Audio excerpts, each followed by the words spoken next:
The prefabricated vertical band drains are installed using the wide range of stitchers. The principle of installation of the vertical drainage is based on the insertion of a steel mandrel into the ground with a drain inside.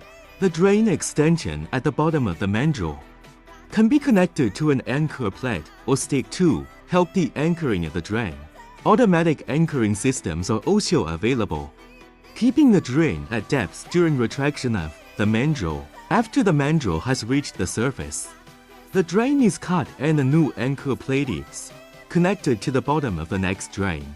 The mandrel is pushed into and retracted from the ground through a system of cylinders and winches, which in turn are propelled by the excavators'hydraulic system. Typical applications for vertical drains: acceleration of excess pore water dissipation, reduction of soft soil consolidation, shear strength increase and stiffness.